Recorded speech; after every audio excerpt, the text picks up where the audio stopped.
Your car shuts off at every red light. But is it saving the planet or just saving car makers from fines? They promise lower emissions and better fuel economy, but drivers are annoyed. Mechanics are cashing in, and the real savings is almost nothing. So, is start-stop a green miracle or the biggest automotive scam of the decade? You might be shocked at what's really going on. The idea behind start-stop sounded clever. Engines burn fuel even when standing still, so if you cut the engine at every red light, you'd save fuel and reduce emissions. That was the pitch. Clean, simple, smart. In lab tests, it worked. Europe's old test cycle, the NEDC, spent about 25% of the time idling. That gave car makers a perfect opportunity. Kill the engine during their idle time and you get lower CO2 numbers. Even if it only saved a few percent, multiply that by millions of cars and it started to look impressive. By the late 2000s, the race had begun. Hybrids like the Toyota Prius had been using stop-start since the late 1990s, but suddenly it was everywhere. Renault rolled it out across all their European models by 2010. Toyota expanded it to regular petrol cars by 2009. Volkswagen made it standard in their Blue Motion range. In just a few years, it became as normal as seatbelts or airbags. The reason? Regulations. The EU kept tightening its CO2 limits, and this feature was an easy fix. One slogan even bragged, "Zero idling, zero guilt." On paper, it was perfect. In reality, things were messier. Regulators had created a world where every gram of CO2 mattered. By 2021, the EU set the fleet average target to just 95 grams per kilometer. That left car makers scrambling for any saving they could find. To help them along, the EU offered eco-innovation credits, up to 7 grams per kilometer per year if the brand used clever emissions-reducing tech. Guess what? Stop-start fit that bill perfectly.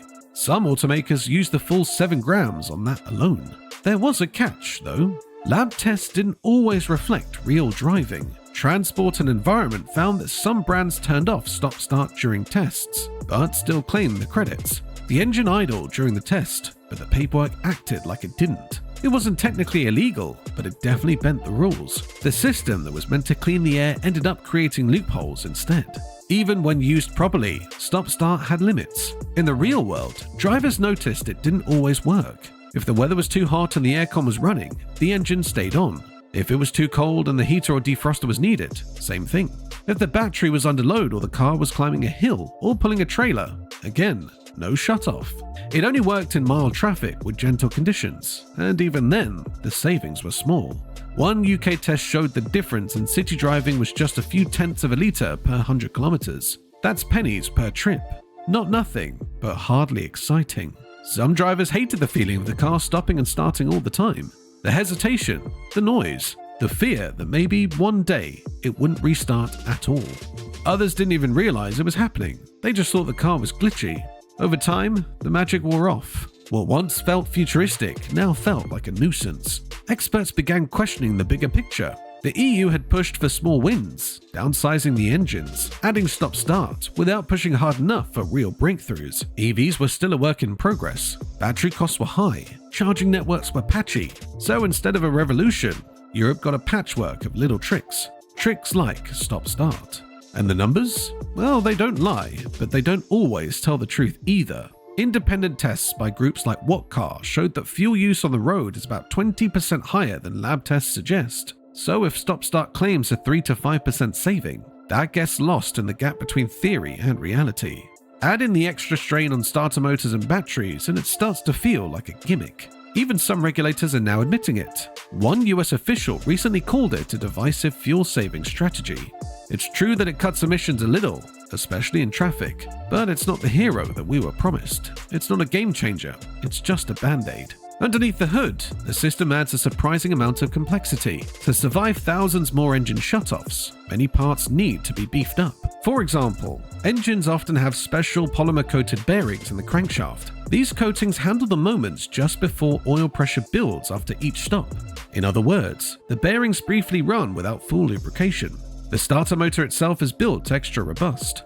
In fact, Federal Mogul, a major parts supplier, notes that a normal car might see 50,000 start-stop events in its life, but a car with auto stop-start could see that figure jump to 500,000. That's 10 times more. And every one of those stops puts a little stress on the engine, especially on the crankshaft bearings. Before the oil gets moving, the crank scrapes those bearings for a brief moment. So to survive, manufacturers had to add special polymer coatings, smarter oil pumps, and expensive lubrication tricks. The starter motor also had to be redesigned. This isn't a standard starter anymore. It's reinforced and built to survive that constant stop-go punishment. Then there's the engine. You can't use a normal one. These cars need AGM or EFB batteries, the kind that can handle the crazy number of charge and discharge cycles. But these aren't cheap. While a standard battery might cost you about €80, these heavy-duty versions often start at €200 and go up from there. Mechanics warn you can't just throw in a basic battery and hope for the best. It'll die in a few months, and when that battery dies, your car doesn't just struggle, it won't start at all. And don't forget the extras. Many new cars now use a 2-part solenoid system for the starter, just to make restarts smoother. One solenoid gets the motor spinning, the other engages the gear. It sounds clever, but it's more weight, more electronics, and more things that can break. Same goes for smart alternators that pump out sudden power bursts at red lights. Again, clever, but more stuff that might go wrong later. The side effects show up in comfort too. When the engine shuts off, everything that depends on it, like power steering, air conditioning, and even heating, has to run on backup. On hot days, you'll feel the AC airflow drip. In winter, the heater won't feel as strong.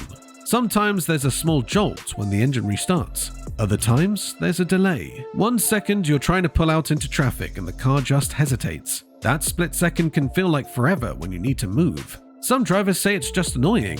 Others feel it's unsafe. Picture being on a school run, a child running across the road, and your car hesitates to start. That hesitation, even if brief, feels wrong. Fleet drivers like taxi or delivery people often disable it the moment they start the engine. Too many starts, too many stops, too much stress.